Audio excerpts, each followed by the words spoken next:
Yes, it's on here.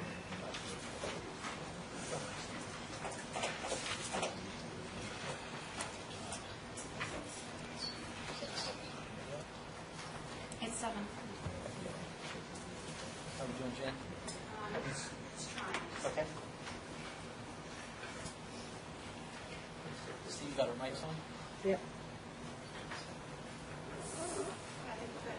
Great.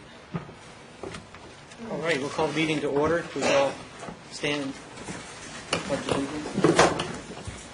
I pledge allegiance to the flag of the United States of America and to the republic for which it stands, one nation, under God, indivisible, with liberty and justice for all.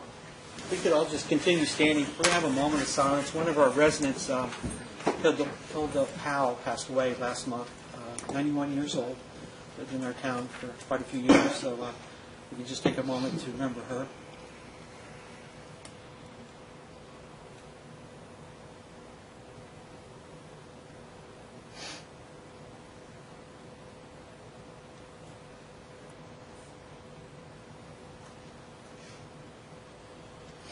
Okay, thank you all. Thank you all for coming out this evening. The first item on our agenda is our citizens' time. So if anybody would like to address the council, if you just come up and your name and address for the record. Good evening. My name is Pam Stutz, 6720 Jefferson Street, Haymarket, Virginia. And of course, I'm here for the Haymarket Regional Food Pantry. I know that it's on your agenda this evening, but I wanted to point out to you, and hopefully you've all seen it, the Haymarket Lifestyle magazine. Favorite charitable organization, Haymarket Regional Food Pantry. With a passion to eliminate hunger in our community and surrounding areas, the Haymarket Food Pantry is voted for the second time as the best charitable organization. This organization acquires and distributes food to those who seek aid and help educate the community about the issue of hunger and nutrition. They're currently looking for volunteers and donations. Please visit their website for more information on how to get involved. So we actually outbeat the American Red Cross, Rainbow Therapeutic Riding Center, and CERN. So keeping in mind that it is a charity that's well recognized in our town, we ask that you consider our letter of intent with graciousness and politeness this evening. Thank you. Great. Thank you.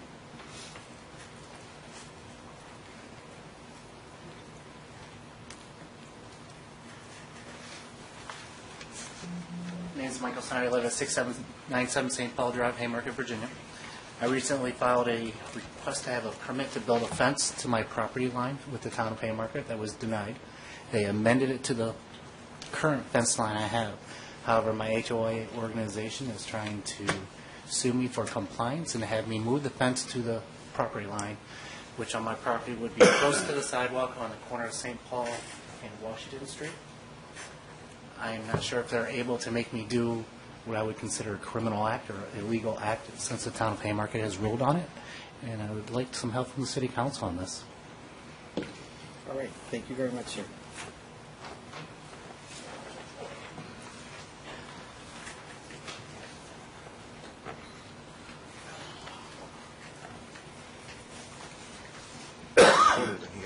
Bob Weir, 6853 St. Paul Drive.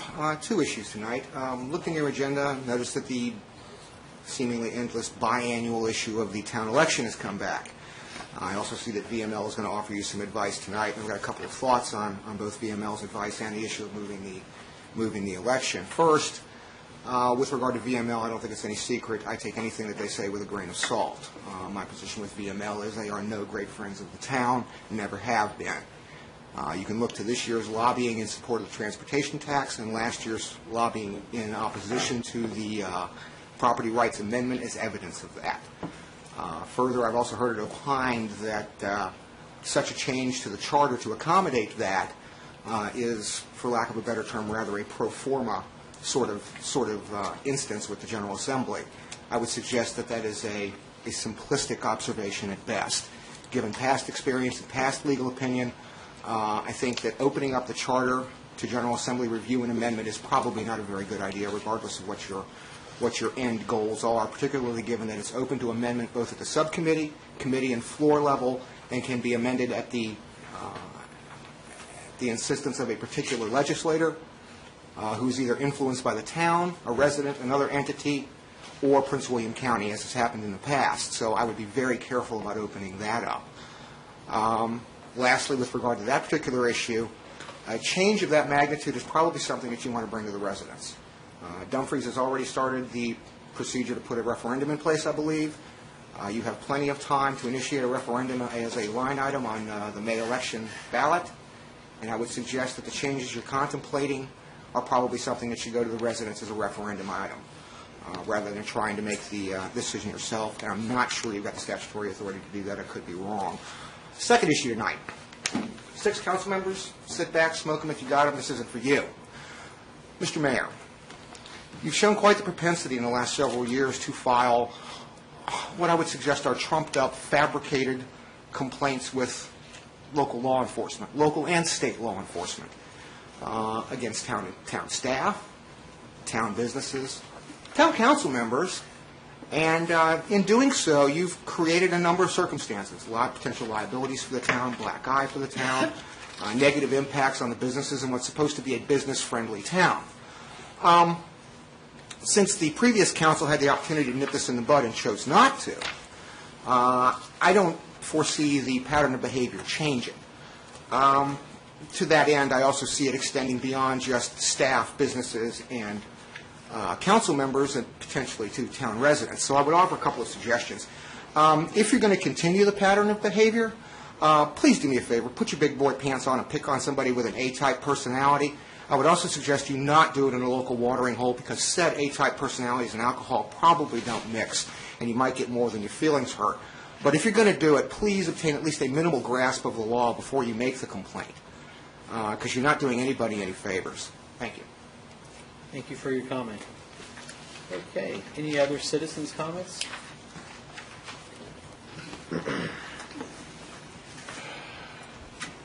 An unpopular standpoint, but it's time you, the town council, did something with your unruly teenager in your basement, i.e. the food pantry.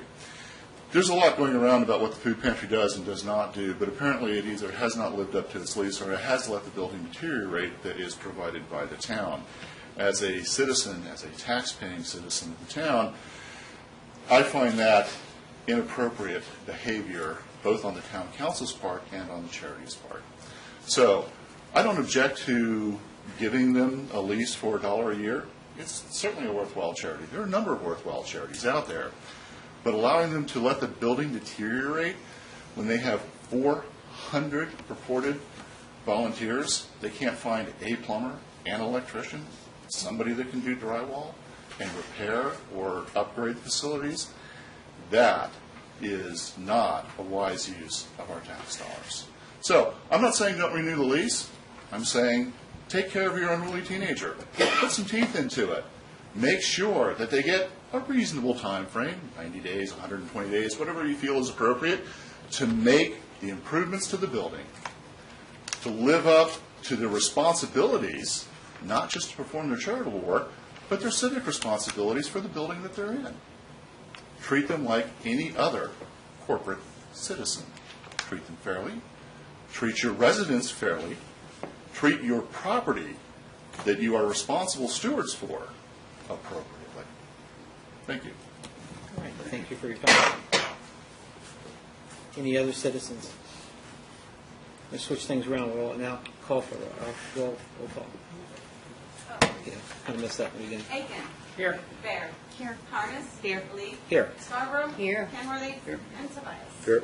Great. Thanks. All right, our minutes. I think we kind of went through them at our agenda meeting. Were there any other corrections that anyone saw? If not, we can entertain a motion. I make a motion that we accept the July 30th, 2013 work session, August 5th, 2013 regular meeting, and August 27th, 2013 work session. The motion on the floor. I'll second.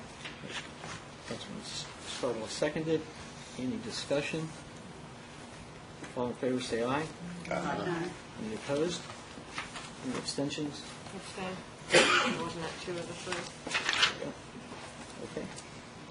All right. Department reports. Police report. Chief Rick, how are you tonight? Good. Good. Anything, comments, concerns?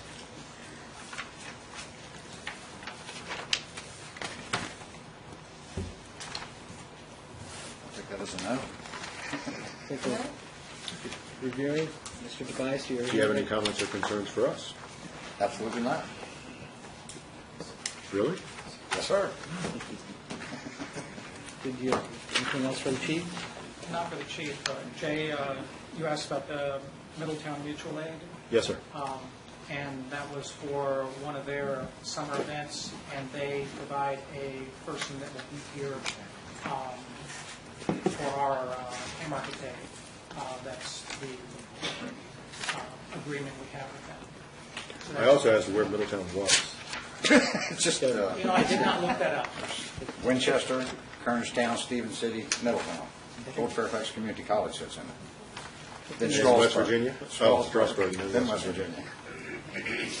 It's out there. Yeah, exactly. Henshaw answered that. Interesting. All right. Thank you, sir. Engineers report. Ms. Holly, how are you? Good, how are you? Just a couple of updates on the execution of the contract for the enhancement project. We're working on finalizing and getting it this week. Also wanted to let you know that tomorrow we are meeting with the contractor in VDOT and the Haymarket Baptist Church. So that meeting is occurring tomorrow. On the Haymarket Ice Rink expansion, we've actually received their third submission. We'll be reviewing that this week and getting that back to them. And on the Alexander's Creek drainage revision, D.R. Horton asked to change the rock swell to a grass swell at the request of some of the homeowners. Since that was not a requirement of the town to have it rock versus grass, I said that's just a field revision and it'll be reflected in the as-built survey. Also, as a follow-up to also what's on Marchante's Bull Run Gymnastics, we received the word from VDOT that says a turn lane is warranted there, and that has been given to the applicant, and they are deciding on where to go from there. Do you know if the business had already started conducting business? Bull Run Gymnastics, they've already started? No, I said, do you know if they had? I am not aware. That I've just been involved in the turn lane warning analysis. But I did know that they wanted to have word by September 1st because the price of equipment was going up, and they were informed before the 1st. Right. Any questions? Progress? Nope. Okay. All right. Town planners report. Dave Marchant was not able to make it tonight.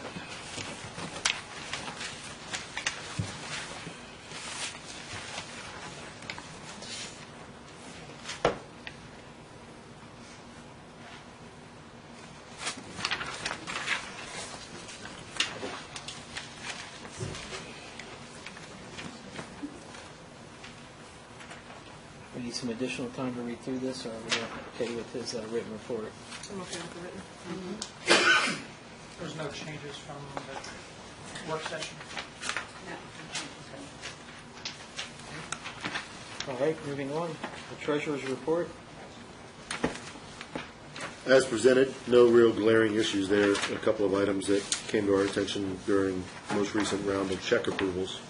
A couple of small numbers that we have exceeded our budgeted line item on for insurance, property insurance and things like that, where the previous council adopted the budget given estimates for the renewal rates, and the renewal rates came in a little higher, but nothing to really be too scared or worried about. It didn't throw our budget off by a ton in any way, shape, or form. Secondly, Brian and myself and Rebecca had interviews last week with numerous candidates for the treasurer's position. We have narrowed that down to 2, and we will be consulting and finalizing that in the coming days/weeks, and hope to have that person in place by 1st of October.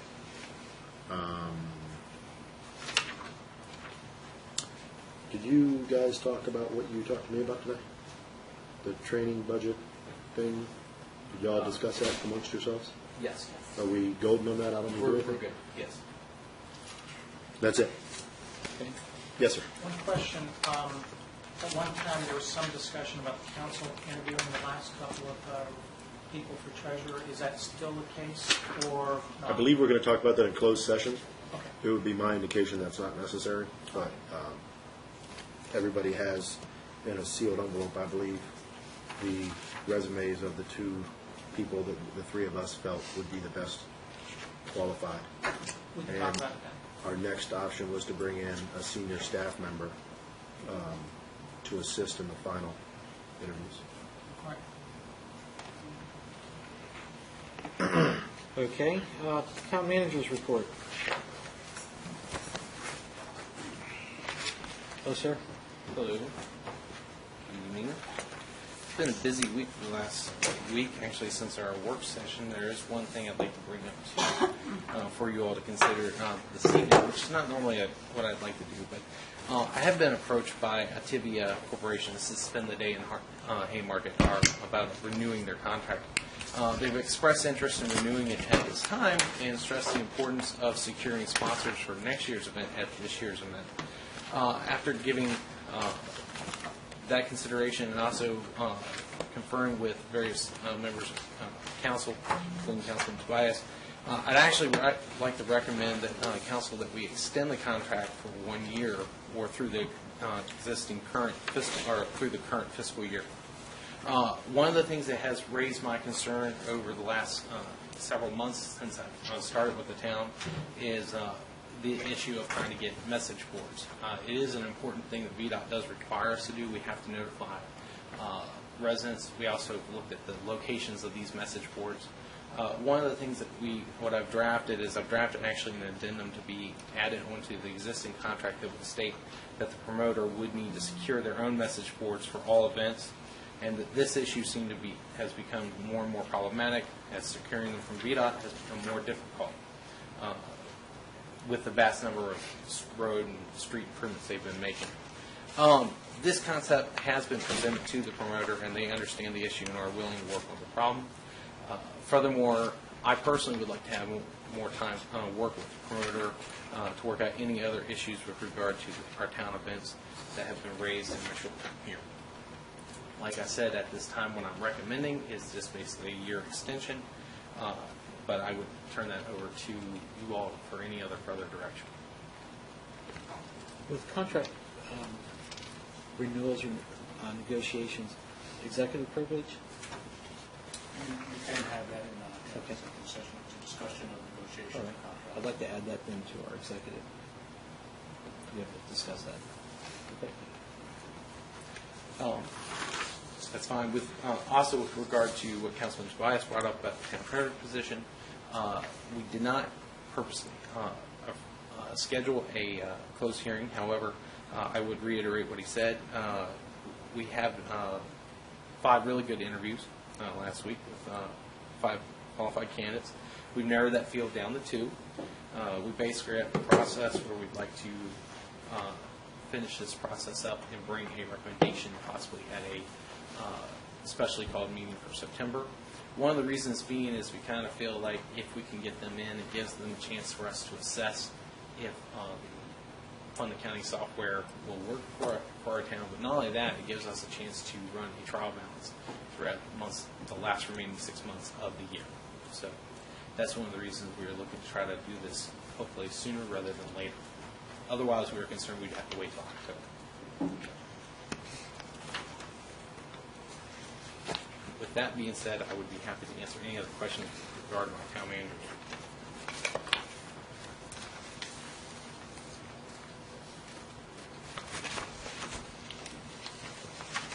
Any other questions for Brian? Thank you very much, sir. Okay.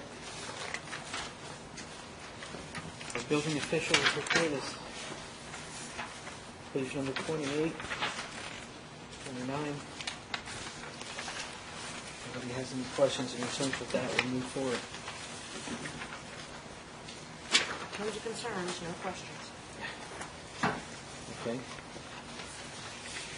I'm sorry, could you repeat that? I didn't hear you. Tons of concerns, no questions. Any you want to share? All of the concerns that are here. Tons of concerns, as to the stop work orders that have been installed and the D.R. Horton matters. That continues.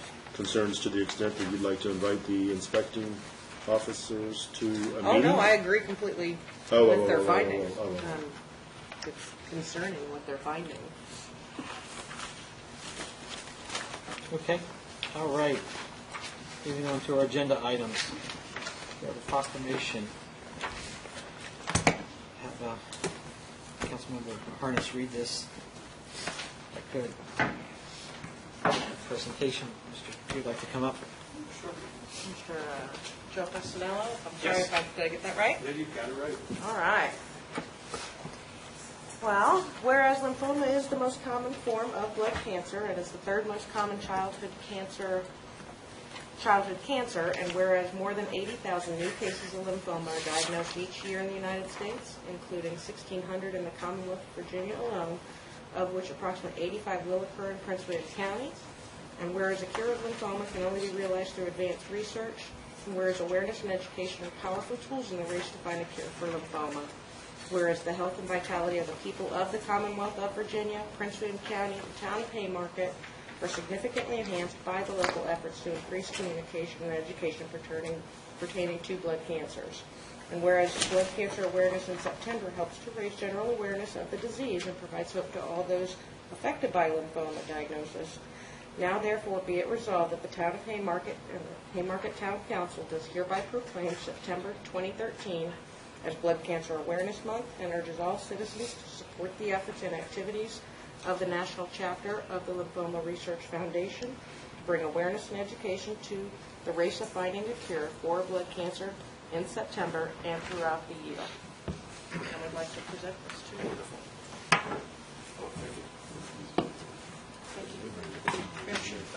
Thank you, sir.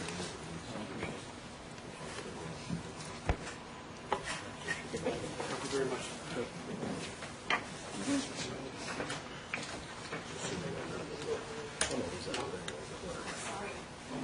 We were going to show a video, unfortunately, it's not functional, it does not have the images to run. So, I apologize. Oh, no problem. But I'll forward it to council and you can watch it. Yeah, there's if I may, I just want to thank you very much for getting in on the game in the race to find a cure for lymphoma and blood cancers in general. We've done this at Prince William County with supervisors and the chairman, Corey Stewart, and it's amazing, it's very surprising how many people you come in contact with that has a family member or a friend that has contracted cancer, and we have over 600,000 survivors in the United States with lymphoma.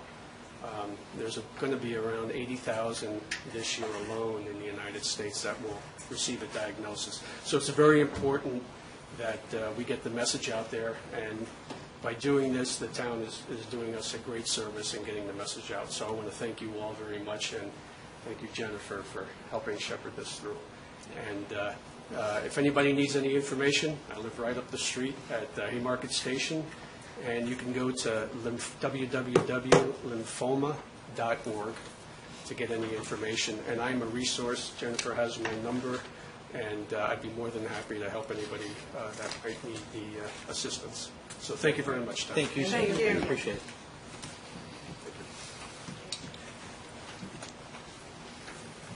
All right, moving along, our November town elections, pros and cons. Mary Jo, welcome. Welcome to Haymarket. Thank you very much. I appreciate it. I'm Mary Jo Fields with the Virginia Municipal League, and thank you for inviting us. And I will try to be brief, but I did prepare a PowerPoint more to help me keep focused on where I was than for anything else. So and you do have a handout. I wanted to start, the first slide really has a bit of history. The move to move municipal elections away from the general elections in November was part of the progressive reform movement that began in the late 1880s and went on into the 1900s. It was coupled with a number of other municipal reform features, including city manager or town manager form of government, nonpartisan elections, and and the use of at-large elections instead of wards. The purpose was to move away from the graft associated with Tammany Hall and other types of excess that came about in the 1800s. So there was a very definite reason that the municipal elections were moved away from November. It was to get them away from the partisan elections of November. So just if you don't, next slide. Just some factors to consider are the voting turnout, how much attention can be paid to local issues, the cost of campaigning, although I don't know if y'all purchase media time, so it might not be as big of an issue in Haymarket as it might be somewhere like Virginia Beach, which is a huge issue. Not yet. Yeah. Well, just wait, though. There's a lot of development down there, so. The effect on partisanship, which I think is a real serious issue that y'all, I'm sure you thought about. And then the length of the ballot, depending on when you hold if you moved your elections, when you would want them to be held. So you can go to the next one.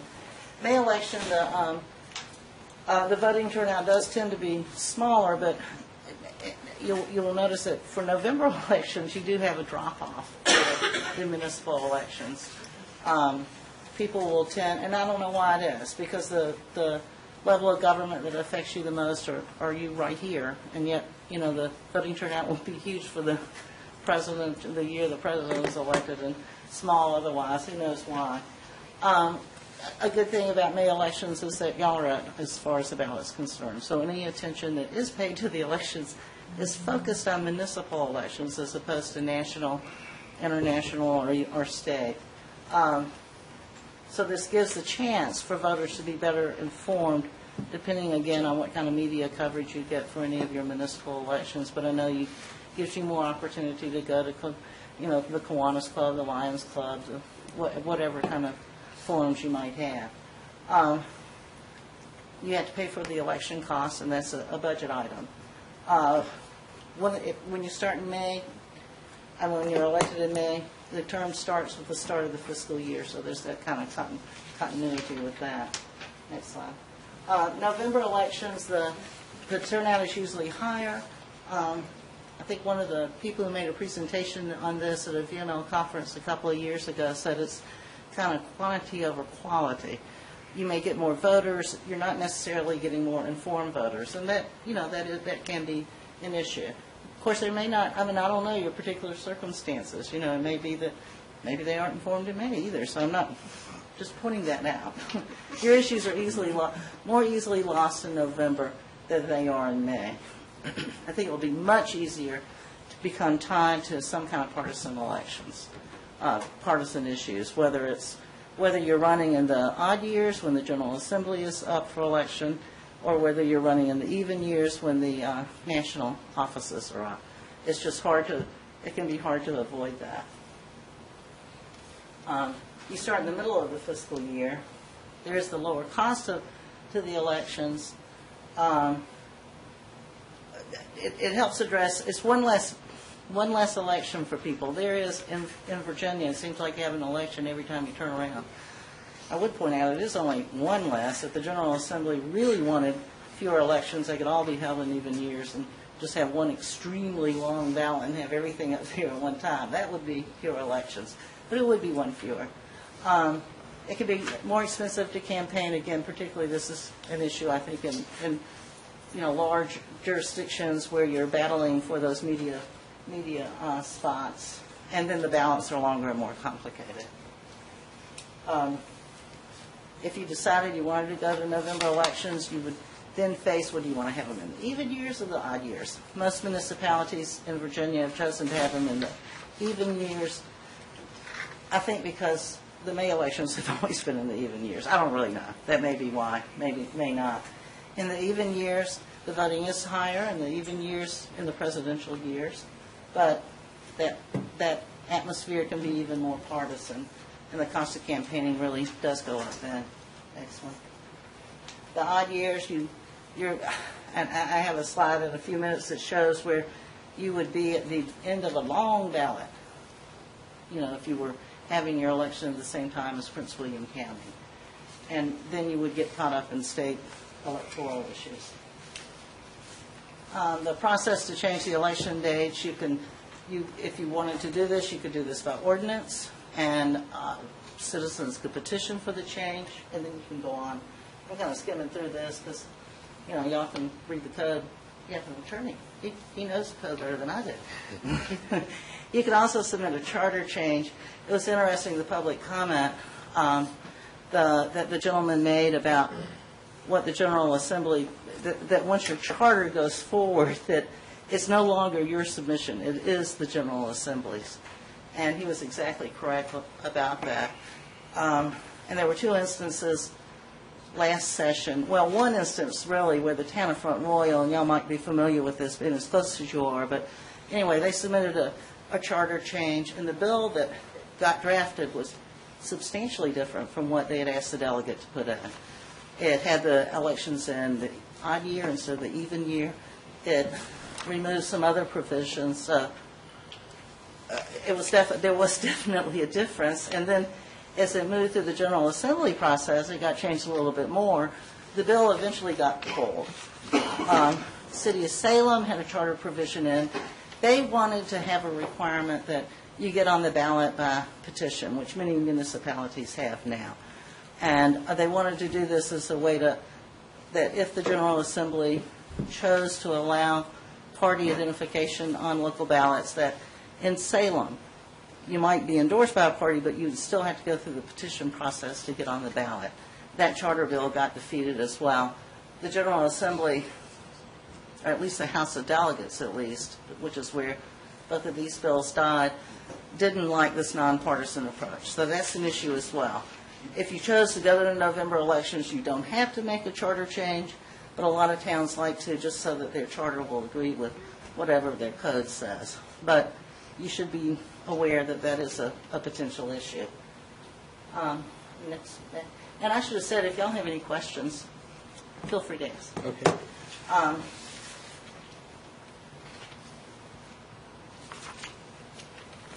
And I left copies of 3 newspaper articles with Brian.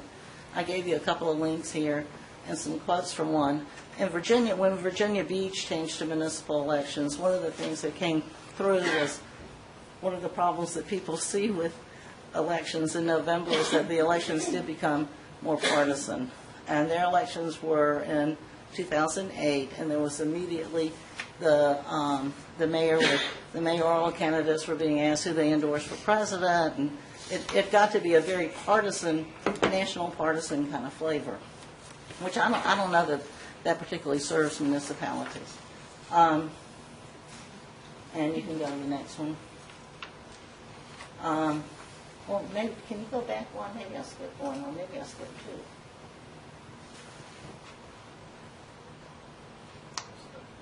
2. Yeah, in Suffolk, I think it was. All kinds of new voters. They didn't know who they were voting for. So in Suffolk, that was their experience the first time that they had elections. And I know Glenn Davis, who is on the council in Virginia Beach now, made a presentation on this at a VML conference, said that when he was walking out of the voting booth in November, he had gotten defeated in May, got elected in November, walked down, he was introduced himself to a voter, and the person said, "Oh yeah, I voted for you. I didn't know who you were." So, that is an issue. So the next one, this is closer to home. This is Manassas Park. They found a pretty big drop off for the municipal elections when they moved, and they were disappointed in the effect on turnout. So anyway, those are just some things to keep in mind. And let's see. You want to go on to the next one. Let's see where I am. All right. If you had your elections in November 11, you'd be at the end of that ballot. And that's that doesn't even include county bond referenda, which I assume would be in the same year the boards of supervisors had their elections. It'd be a long ballot. In 12, you would have been on this ballot, the president, senator, and one member of the House, any state constitutional referenda. 13, it's a shorter ballot. You have governor, attorney general, lieutenant governor of the House. I guess you could have county bond issues, I don't know. You might have some kind of, I don't know. And then the next slide. It's interesting looking at the turnout statistics.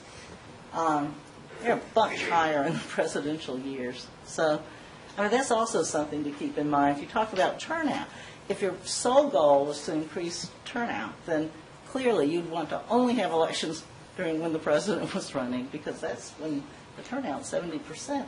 You can look down at some of those other years, it's pretty low. I think one of the important things is anyone running? You know, are the elections contested? Anyway, my last slide, and I know y'all are probably glad. This is a summary, but be a higher turnout in November, but there will be a drop-off.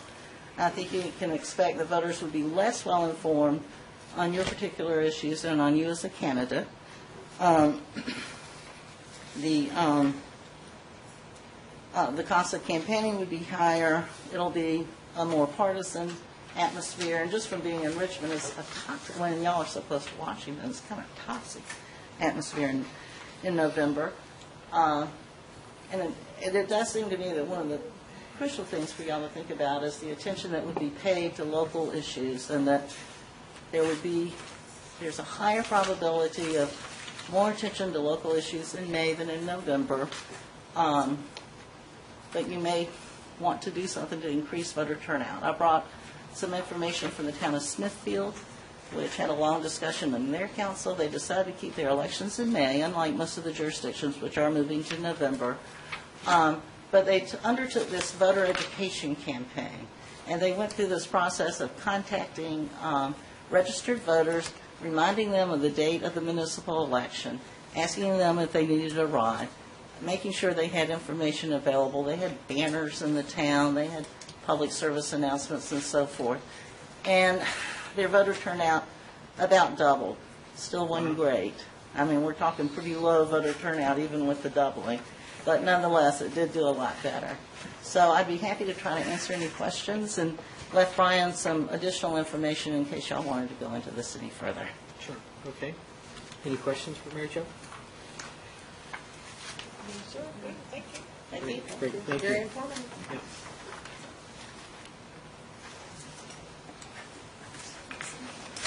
All right.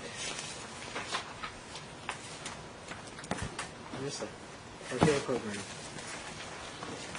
Me and Brian had the pleasure of seeing, I think, not sure if it would be the full program or partial program a few months back.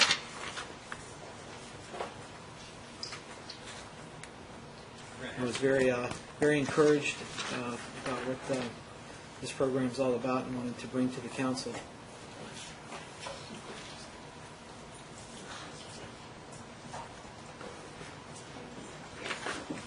Our AD town manager, everybody. Yeah.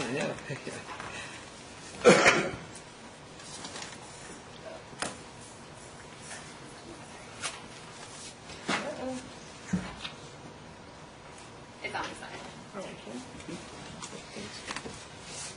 You don't have a wireless connection, do you? On your laptop? I do. Oh, okay, just curious. I see Joe's still in the background. I'd love to see his PowerPoint if we have time. I have it. This looks like it's... There you go. I'll get that. Okay. Thanks so much for having me this evening. As Mayor Leek said, I had the pleasure of meeting him and Brian at the VML Town Section meeting, and then also at the Towns Association of Northern Virginia meeting. So, my name is Marisa Jones. I work at the Institute for Public Health Innovation, which is the regional public health institute for the District of Columbia, Maryland, and Virginia. And we have partnered with the Virginia Municipal League on this initiative called the Healthy Eating, Active Living Cities and Towns campaign. So I'm going to give you a little bit of background and then tell you what the Heal Cities and Towns campaign does. So if you look at this map, you'll see the obesity rates in Virginia in 1990 compared to 2010. In 1990, the Commonwealth of Virginia had less than 10% obesity rate.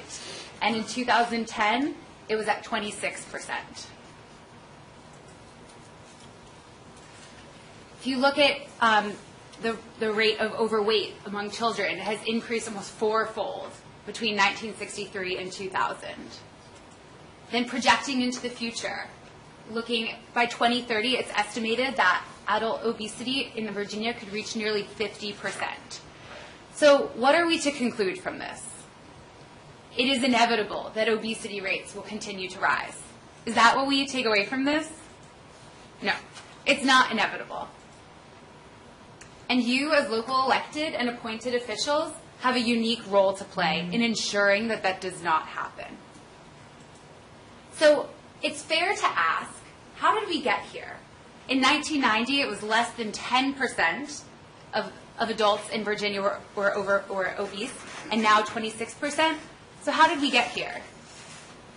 The basic equation of weight gain hasn't changed. If you eat more and you move less, you'll gain weight. So what has changed?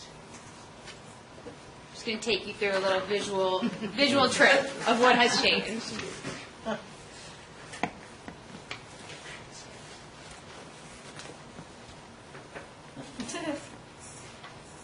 So this, without getting into too much detail, if you just look at the yellow line, that's the percentage of kids who walk and bike to school. So we see a huge decline.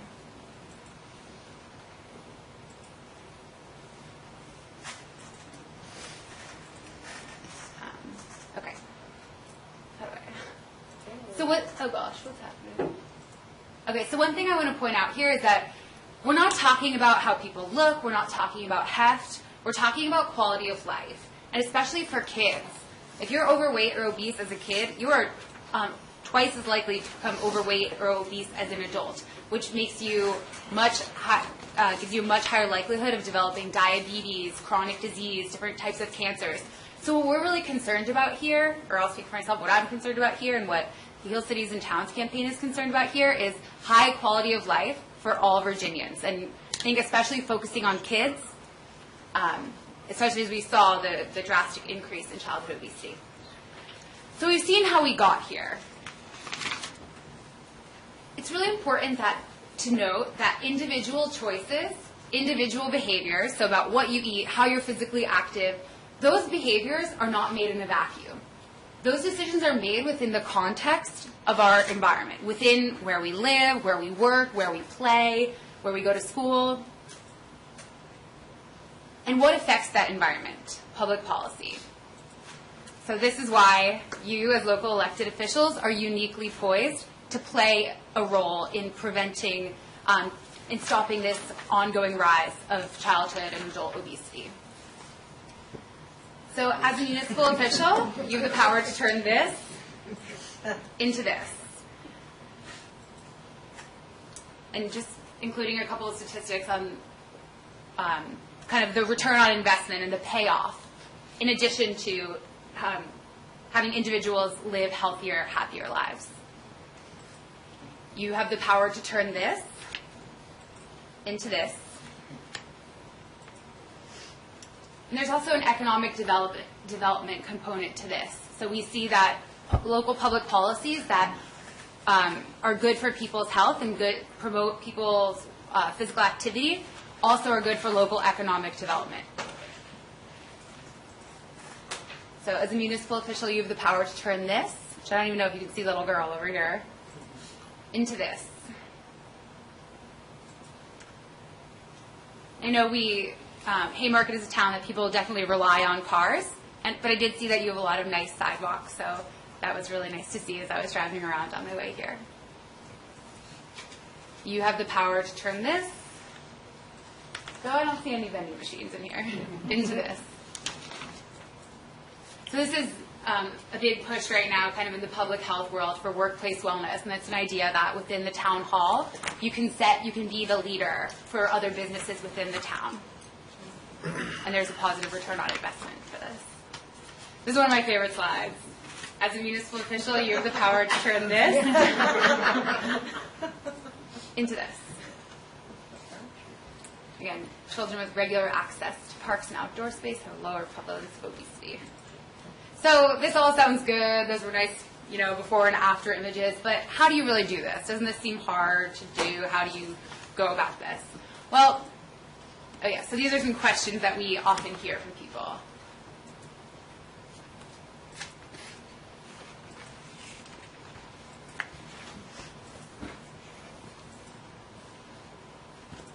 So this is where we come in, the Healthy Eating, Active Living Cities and Towns campaign.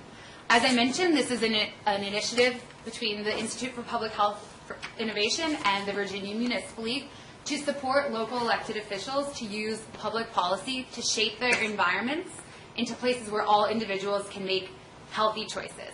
And I think the key here is that we want to make the healthy choice the easy choice. We've kind of engineered physical activity out of our lives. We've engineered, cooking real meals from scratch out of our lives, or we're just too busy. So we want to think about what are ways that we can make being physically active or eating healthy kind of the default easier choice than not being active or eating unhealthily. And the idea here is that individuals want to make healthy choices. People want to be healthy. No second grader is like, I want diabetes by 4th grade. That's not the truth. That doesn't happen. So thinking about ways that you can support the residents of Haymarket to make those healthy choices. So the priority areas for the Heal Cities and Towns campaign are healthy food access, physical activity, and workplace wellness. And a couple examples of some of those policy options. And this is what we do. We provide kind of a menu of policy options.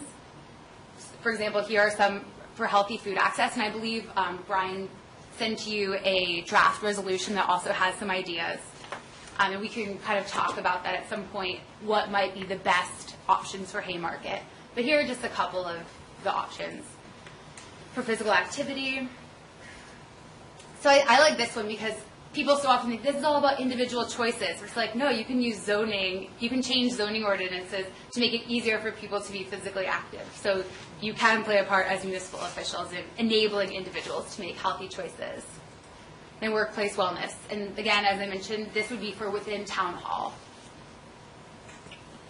So to join the Healthy Eating, Active Living Cities and Towns campaign, we ask towns to adopt a resolution articulating their commitment to creating a community where all individuals can make healthy choices.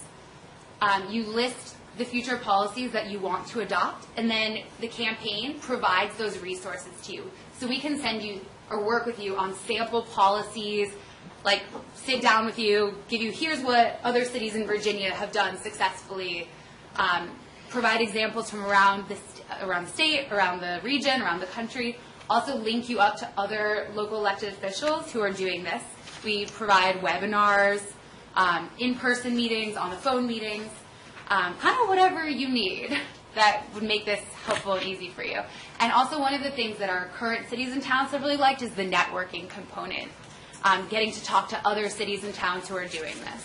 So you don't have to reinvent the wheel. You know, you're all really busy. We want to make this as easy for you as possible. As I mentioned here, some of the technical assistance. And this is all free of cost, which is great. So some of the benefits of joining the Heal Cities and Towns campaign, you become recognized as a healthy eating, active living town. You get a logo for your use. We pump out materials promoting the work that you've done, showing your policies as examples for other municipalities in the region. Recognition on our website at future VML events. And also, we've been helping a lot of municipalities get recognized at larger events. Like one of our municipalities got to come to the White House with us earlier this summer. So you never really know where adopting this resolution can take you. But I think the best thing is the satisfaction from creating a healthier community. So who's doing this in Virginia? This map is like sort of, you can't really tell, but we have the town of Crewe, Williams, but these are in order of how they adopted them. Crewe, Williamsburg, Stanton, Charlottesville, and Leavittsville. So you can see we are sort of spread out across the state. We're sort of missing Southwest. And Northern Virginia, we're really trying to build up our presence. And part of that is because the VML conference is coming up in Arlington, and we were trying to get, show Northern Virginia, show the rest of the state, like, Northern Virginia is doing this. So that was just kind of something I've been thinking about. And we have a lot of your colleagues from the TANB group are working on this too. So that's pretty exciting. So join the Heal Cities and Towns campaign, because health doesn't just happen. And here's my contact information. Thank you. Any questions? Our draft resolution that we have, do we need obviously a little bit of work done to this, or what do you feel, Brian? I know you kind There of are a put it few together. things that we probably need. We basically took this from the draft. I think there are a few things that have taken maybe another month, and reviewing it over with either Marissa and bringing it back would probably benefit us to October. there was one concern that our attorney had brought up because we're a drilling roll state. So we wanted to make sure that that was clear. I mean, you could strike that but you could also just agree if you all were in favor of moving this direction. You could agree in principle that this is a good thing for the town, which I would recommend, and then we could finalize the resolution for next month if we needed to. So that would be in the form of like a motion that we could do? If you could adopt a motion, that is the sense of the council to move forward with this. I think what your town manager recommends is not formally adopt the resolution. You just instruct the staff to bring it back to you. Okay. David, it'd be my understanding that we should just push this to the October and let the attorney and the town manager finalize the terms of the resolution. Well, true, yeah, obviously for the resolution, but as the attorney said, that we could at least, the concept is there for a motion, I think would be appropriate, and I would entertain it. By directing staff to work on it and bring it back to us, I Yes. think the concept exists. Yeah. I think it's just a I don't think there's any need to do another resolution to say that we want to do a resolution down the road. Right, just it would be. So my statement again is to direct staff, i.e. the town manager and the town attorney, to bring this back to us with a formal resolution for adoption in October. And that can be form of a motion too. So Could be, or it could be a directive, David. If anybody would like to help support that, I'll entertain any motion, otherwise we'll go with this directive. I'm okay with the directive. I mean, it's the same thing. Yeah, I'm on board with directive. We all seem to support it. Yeah. Good, all right, so we have it on the record then. All right, sounds good. Thank you so much. Thanks so much for your time. Yes. Really appreciate it. Thank you. And any way that I can be of help, please feel my email's in that little brochure. If you have any questions, please feel free to shoot me an email. Great. Thank you. Thank you.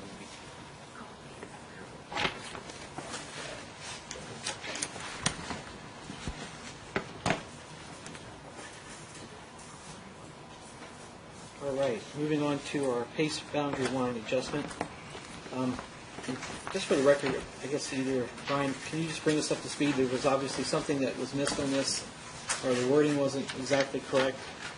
It wasn't, the wording wasn't correct, if my understanding is right. It basically, there was worded in the motion that you all took that you basically would bring it back to you all for a final motion. Okay. So that's It was basically, always my understanding is that after Prince George County approved it, it would still have to come back to us. correct. Correct, and that's basically what you're, And Prince George County has approved it. yes.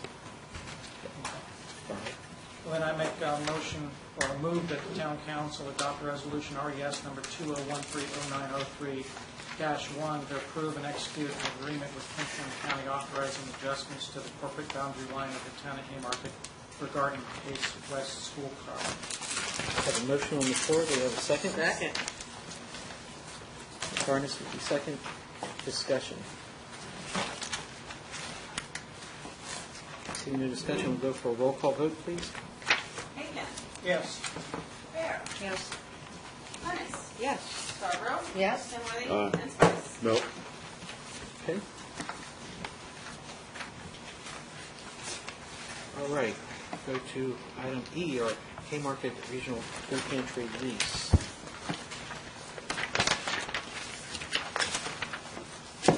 We had some questions that I think you can help me, Brian, that answer. I think we had an email, was it, that we had as added? Yes. I did receive a response today from the Haymarket Regional Food Pantry. It was basically in the form of an email responding to your all's various questions that were raised during the work session. I'm not going to reiterate them, although I'll be happy to if I don't. Okay. Basically, Haymarket Regional Food Pantry has agreed that they will fix the issues that were raised in the building officials' property inspection. Essentially consisted of these few fixes. There were other things, but I believe that they were addressed already. You all had wondered why was there a 6-month time limit. That was actually never a suggestion that came from the pantry itself. It actually, from our understanding, came from the town attorney, which was probably just standardized language. If I had to guess. Is that correct, Mr. Vanderpool? Yes, the intent here is to give everybody that's involved an opportunity if there's a termination on either side, particularly if the town were to elect to terminate the lease, it would give the pantry an opportunity to find another location because their atypical use, it's not just moving into another office, but it's kind of a fairness provision. Okay. They are intending to connect to water and make a bathroom and sink toilet operational. As far as the timeline goes, that would still be up to you all if there was needed to have a timeline associated with that. The answer to the following question above. As far as with regard to the common area maintenance, we did look from a staff level to see if there was going to be any difference in cost. There really is not going to be any difference in cost. The food pantry could accept this as part of the agreement, but they would have to run this through their board of directors prior to making any kind of decision. And that catches you up to basically the questions and responses that were raised in the work session. As you can see, what we did was I actually prepared a letter stating the questions and concerns from the work session, and this email is response to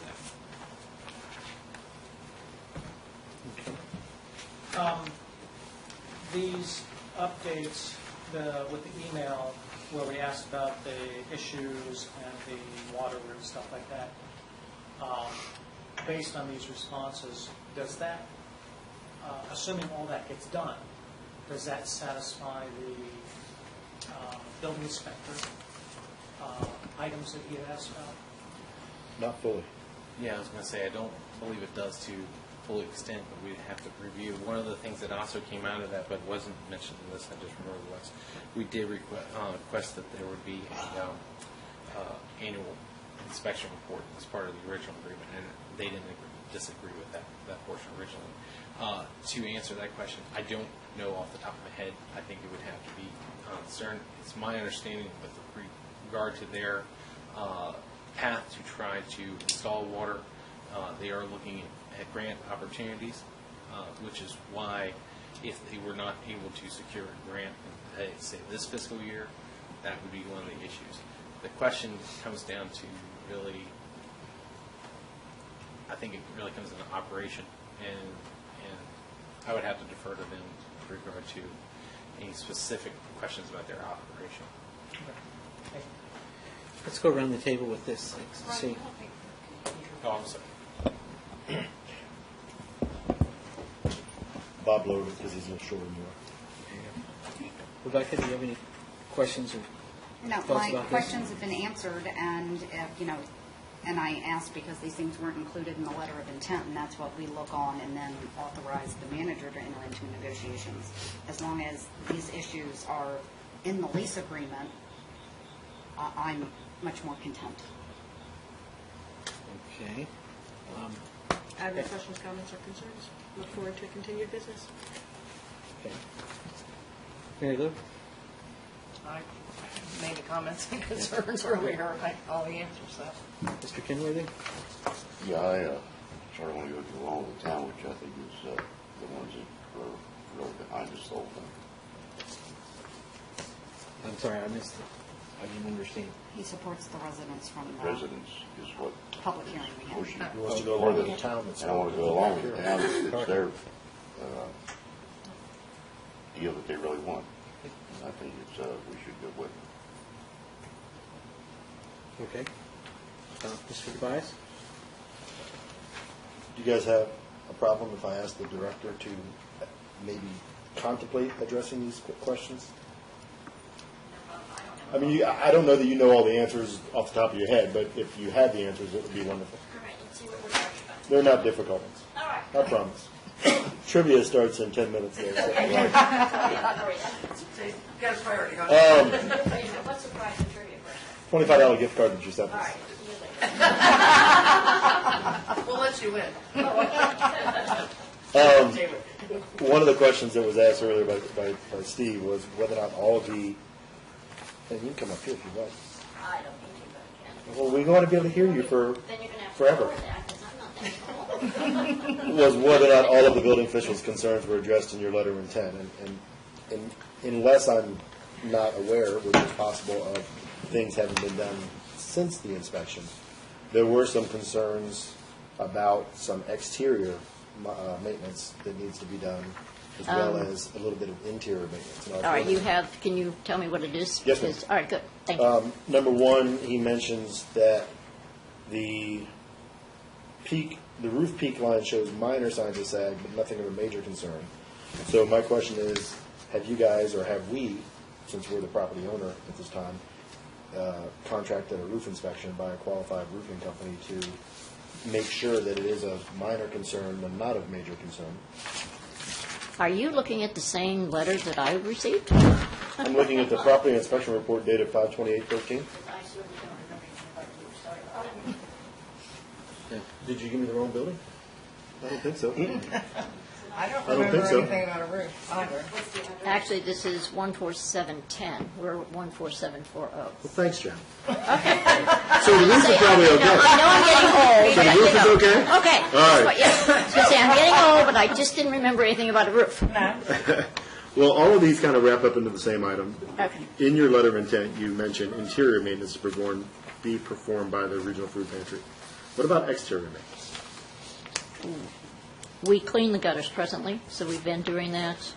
We sweep the property, we take care of the gravel parking lot, the driveway, and so on. So what other exterior are you talking about? I don't know that the building official pointed out anything.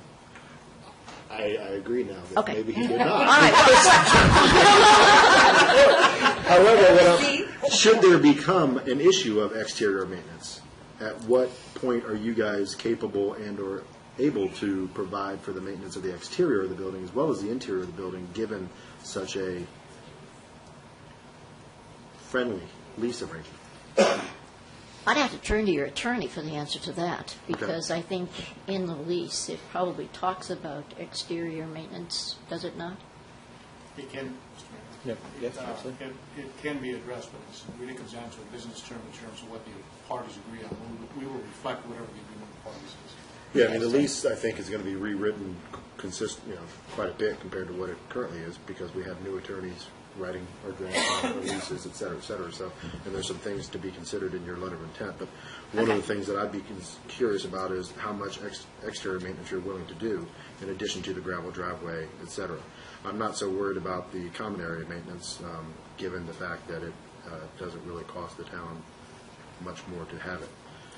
Okay, I think I'd have to have it specified as what you're talking about, because if you're talking about replacing siding, you're talking about replacing the roof. I think it's a broad spectrum of what you're asking, so I think it would have to be defined a little bit better for us to even venture into that area. Right, and I think what I'm suggesting is that during the negotiations of a lease prior to its execution, those discussions are held and brought back to council for their approvals. Okay. You guys addressed some of the other things as far as the wiring and the pipes, et cetera, et cetera. Give me 1 second, Pam, I'm sorry. No problem. I do have a question for the attorney.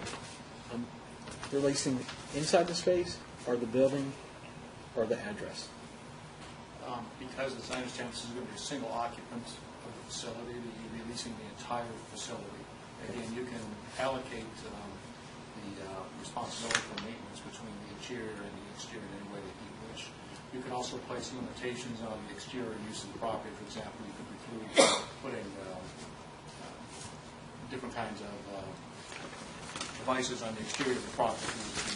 Additions or altercation, And you could say that, for example, the exterior cannot be altered, you can't put a satellite dish on, or you can, whatever you want to say, you can do. This is basically a contractual matter, and therefore it's freedom of contract between the parties, whatever you as the landlord think is appropriate under these circumstances. So here's my question and concern to each of the voting council members.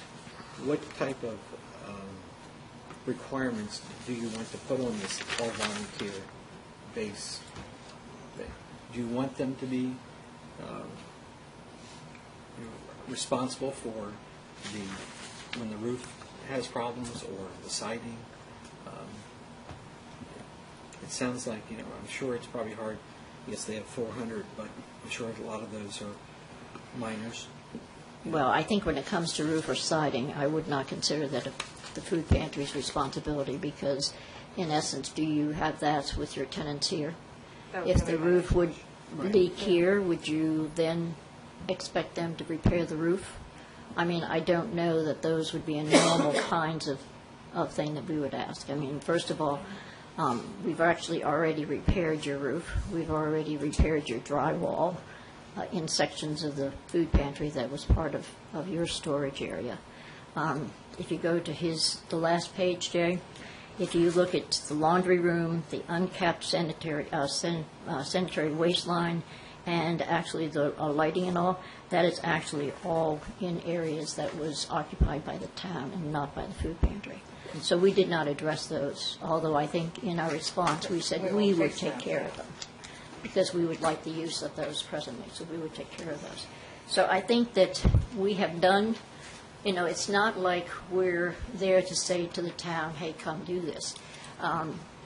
The building was painted by volunteers, and the paint was paid for. The town did not pay any of that. The gutters have been cleaned and taken care of. We've actually attached the gutters where they've come off. We've replaced some boards. So I think in essence, we have been doing some of your, so the major stuff, structural, roof, siding, that I think we would have a problem with. But back to my original, since it's still my time, I think. Yes, certainly. Back to the original, some light exterior maintenance you're comfortable doing yourself. I don't have a problem with that. Yeah, if we Yeah, and I think that outline could what be it is. defined. Yeah, it has to be defined. Thank you. And Yes, one not of a the problem. things that was brought up in this report is on page 2. Okay. There's two paragraphs pertaining to the electrical system and whether or not it's overloading the circuits, et cetera. Has that been addressed or examined any further?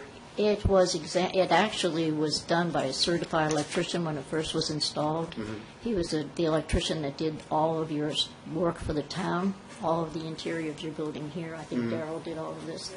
And when I spoke to him, he told me that it was satisfactory and it met all the requirements. Okay. So unless you want something from him in writing, I don't have that, but I certainly would ask Darrell to put it in writing, and I think he would do that. I think that'd be great as part of the, simply because this report now goes with the property, and Right. one of the major concerns. That's not a problem. I'm sure Darrell would be more than happy to. Okay. And then the last thing that you and I and Mayor Lou had spoken previously about the 3-year lease and about how that was germane to eligibility for certain grant funds, because you had Correct. to show that you had occupancy for a certain time period in order to receive the grant funds, et cetera. What is the actual time frame that you would anticipate bringing operational water and sewer facilities to the building? Given I'm sorry, go ahead. commitment to a new 3-year lease by the town? Right. I think once we would know the result, and I think the grant issues are in January, is that correct? I think that's December or January, we'd know if we received that grant. But in the meantime, we are looking at other alternatives, so we have not given up the idea of doing it. We would like to get it accomplished as soon as possible. So I would say that once we had the grant, we're going to proceed to get it done. Now, But when if you you don't get talk the about, let's define that a little bit, Right. because, first of all, it will not be, we do not feel that we want to go to ADA compliance. And the reason being is that there's not sufficient room. We would have to tear out walls, we would have to tear out bathrooms, we would have to do a lot of changes to the interior. So originally, the intent was that we would run water to the present bathroom and to the kitchen if possible. And then it would only be used by the volunteers that are there. It would not be available unless an emergency for a client. Does that answer your question? Except for the time period. You said pending the grant award in December/January. but I Right, guess then we would be my prepared. question- If they said you my got the question, grant ma'am, today, then we would be prepared to go tomorrow. My question is, given that maybe if you don't get such grant award, how quickly do you see yourselves being able to do the fundraising necessary to get the money in place to finish that project? I would look to Mary Lou to answer that, because she's the one that's been working on Go fundraising. all of that. Go fundraising. Not the fundraising part. She's been working on working towards getting plumbers and people there. So she's looking, I think she would say that we have the bids Yeah. necessary We to can do move it. on. We can do Right, it if so- we don't get the grant. If we get the grant or not, we can do it. Within a year of Oh, yeah. July 1st? I mean, by the end of July of next Oh, year? yeah. Or We should be, before that, we would certainly would have you be willing to commit to a time. commit to that in the lease? July 1st of 2014? Yes, ma'am. I would say yes. I'd say yes, absolutely. If that's in the And I'm lease- on tape too, aren't I? That's why. That's right, I know. That's That's why I wanted to why stand by the microphone. That's Former Mayor Stutz. Thank you for addressing the concerns. Appreciate it. Okay, anybody else while I'm Yes, up here? let's go back around here. One suggestion for the council, maybe if the exterior maintenance map, potentially we could say something along the lines of that they'd be responsible for minor interior and exterior maintenance, not to exceed a value of $500 or some number there, that if it's more than that, then it becomes maybe our problem. If it's less than that, then that's something they would handle. And that number is negotiable, obviously, but that could maybe solve the issue of what is minor work to be done. May I ask, what are in your other leases? A lot more rent than $1 per year. I realize that. I'm not worried about the rent. You have to remember, they're not a charity. Right. They get money. We're a service. I see. I'll go, your feelings on that, sir. My only concern with that is you get into additional definitional issues no matter what you do. Is it $500 per year? Is it $500 per month? Is it $500 per Yes, instance? President. So I understand the need to try to get to some sort of clarity. I think we can probably do that in the language by describing structural versus non-structural, and even going beyond that, talking about more clearly items of painting or items of repair versus items of replacements. I think we can craft language that hopefully will solve that problem. Okay. And probably as long as we had the theme or theory that this is a town-owned building, and really the responsibility of a tenant is not to do this type of exterior. You know, But that's usually because you are getting a larger rent, as Jay had said, that Right. offsets some of those costs. I mean, obviously, if a tree falls through the roof, obviously our insurance is going to pay for that, and we're not going to look to the food pantry to do it. Understood. By the way, Yeah. I'd like a copy of your insurance, too. Our insurance company has asked for that. Okay. Thank you for reminding me, I Rebecca. just wanted to mimic making sure that their lease is the same of what we require every other tenant of our buildings do. Yes, they do have an income of rent. That doesn't matter. This is a charitable organization. Rent does not matter. It is not even part of that equation to me. It is, what do we do for every other leasee in any of our own buildings, and what do they have expectations of painting, building, maintaining, fixing, doing plumbing, anything else? And if we don't, why are we instilling this on one building and one tenant? I'm going to let you guys debate that. Yeah, I'm going to sit down. You could give the shed as an example. We lease the shed for the very thing. A very nominal amount, and I don't think those expectations, if a shutter, if we had one, blew off, or, Well, okay, As the attorney said, it can be incorporated. defined. Well, as long as we as a council agree that that's the theme that we're going into, that it's not trying to make them responsible with for $1 amount, or unreasonable. Okay. We did draft this resolution that I think you could take and maybe just add a sentence there to incorporate the discussion that we had tonight and move this thing forward. So. Yeah, one of the things in the resolution, Mr. Attorney, would be the non-binding letter of intent. I'm just curious about the term, certain non-binding letter of intent. Whereas if their letter of intent is what they say they're going to do, wouldn't it kind of be binding? All letter of intents are non-binding, correct? Generally, letters of intent are non-binding. They set out a roadmap for the actual lease that creates the binding agreement. Right. Okay. All right. So included in the resolution, should there be something about conducting or attaching water through by the end of, or by July 1st, 2014, as Pam just alluded to? Yes. Yeah. And negotiations of exterior maintenance? Light Exterior maintenance? minor exterior maintenance. And they're going to look for the attorney for the correct legalese for that. Okay? Is there anything else?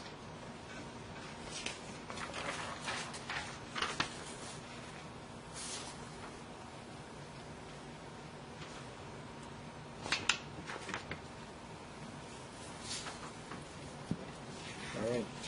I make a motion that we adopt resolution 2013-0903-2 to enter into a lease with the Haymarket Regional Food Pantry, and add on to that resolution 2 items. Item number 1 is that the attorney works with town council to come up with appropriate language about internal and external light maintenance responsibilities, and that water is installed no later than July 1st, 2014. Second. Okay, that's the right resolution number, right, Jen? That would be the correct resolution number? Okay. Any discussion? What would appropriate language be for non-compliance with item 2? Go If I may, Yes, sir. Typically, we would have a default provision that would say attendance in default, and we would have a series of remedies that would be available to you. And you can have everything from a warning to a grace period. If you want, you could add financial penalties all the way up through termination of the lease. Or be brought back to the council for Correct. I would consideration. assume what would happen would be that if there were a breach of the lease, the matter would be brought back to the council at that time. Council would determine the nature of the breach and the reason for the breach, and then would decide what action would be appropriate. Okay. All right. Steve, would you amend your motion to include what the attorney just stated about breaching of lease being brought back to the entire council for consideration? Yes. Thank you. And the second? My second's still good. Okay. All right. Any further discussion on this? Take a roll call vote, please. Aikman. Yes. Fair. Yes. Harness. Yes. Scarborough. Yes. Kenworthy. Advice. No. Okay. All right.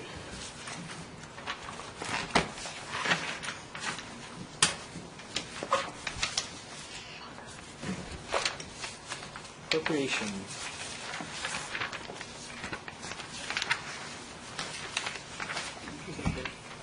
Mr. Mayor, I'll just address this really briefly. We had talked about this. Basically, we had our new public works contractor, Genesis Contracting, do some finishing work on the old post office. The work was actually done prior to the invoice coming. It was a hindsight on my part that we actually went over the spending policy. It was not the intent. And moving forward, we will be making sure that any project that has a scope of work that seems fairly involved, we will get a cost estimate prior to any work being done prior to. So I basically come to you all acknowledging my mistake on the invoice and asking for it to be paid. Okay. Okay, Val. Make a motion to appropriate $3,883 for building repairs to 15,020 Washington Street, i.e. the old post office, to Genesis Contracting and Consulting LLC. Funds will be pulled from the maintenance of general buildings and grounds, capital outlay, major building repairs line item. Second. Motion and second. Any discussion on this? Roll call vote, please. Aikman. Yes. Fair. Yes. Harness. Yes. Scarborough. Yes. Kenworthy. Advice. All right. Great. Looks like a record. 8:20. I don't know. Closed session? Is that That's that true, yet? but I'm just looking. This is All going right, good. let's not jinx it yet. Let's Okay. get the closed And Councilmember Ton first.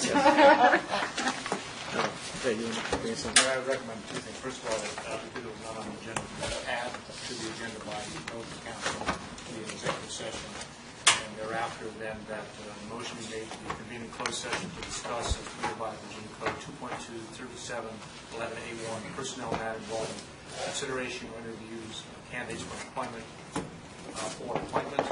and further as permitted by Virginia Code 2.23711A29 concerning a contract for discussion of terms and scopes of a contract, because public discussion would adversely affect the bargaining position and negotiating strategy vis-a-vis the vendor. More particularly with regard to those two, the first personnel matter would involve the selection of the town treasurer, and the second would be related to a contract with your special events consultant. So moved. Do we have a second? Second. What are you moving, which part? The whole thing. Add the agenda. Why don't we move to add it to the agenda Okay, first, and add then the we'll move to agenda go to closed session? To the agenda, second. All in favor? Aye. Opposed? Okay, second motion?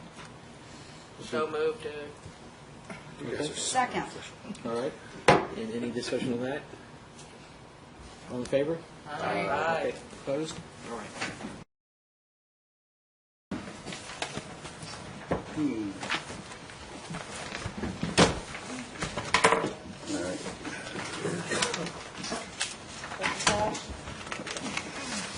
Two more left.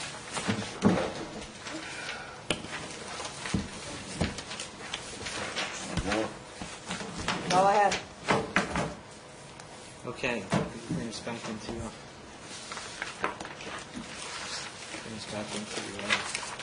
session here. Usually we refer to you to The motion would be that the council certifies that in the closed session just concluded, nothing was discussed except the matter or matters specifically identified in the motion to convene a closed session, and lawfully permitted to be discussed on the provisions of the Virginia Freedom of Information Act cited in that. Yes. Yes. Yes. Yes. Yes. All right. Great. Okay. Councilmember time. Mr. Aiken. None. Rebecca? I'm so sorry. We've had it advertised on the website and even on the Facebook page about the Planning Commission vacancy.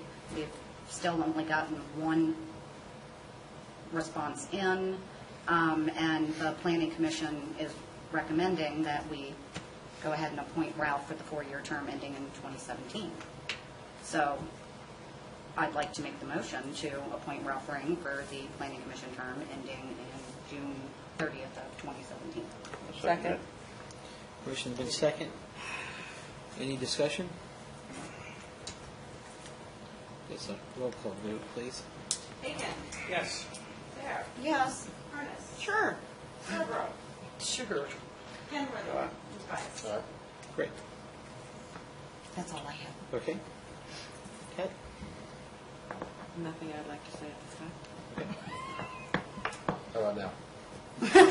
Nothing I'd like to say on camera. Thank you. Okay. Mary Lou? Nope. Mr. Kenworthy? Nope. Mr. Tobias?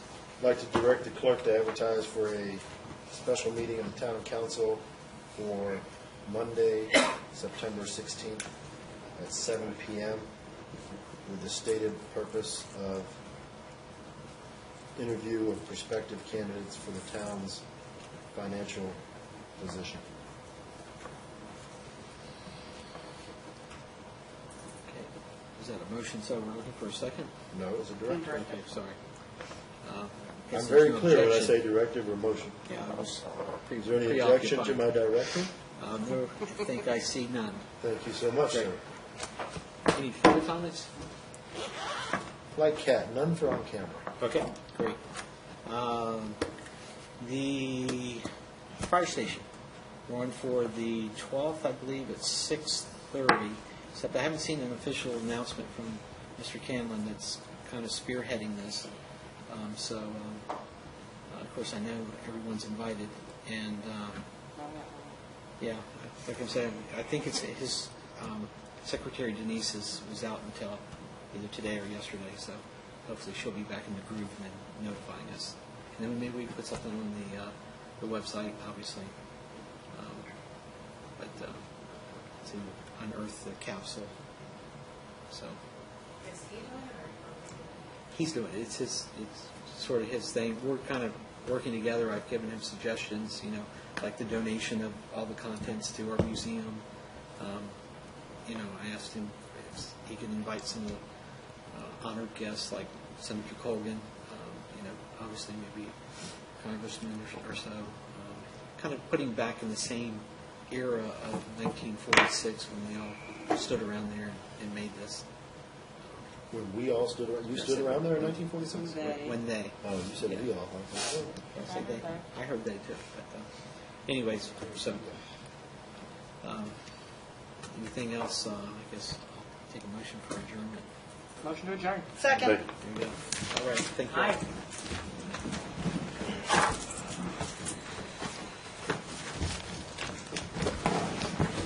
Steve, will you hit your button?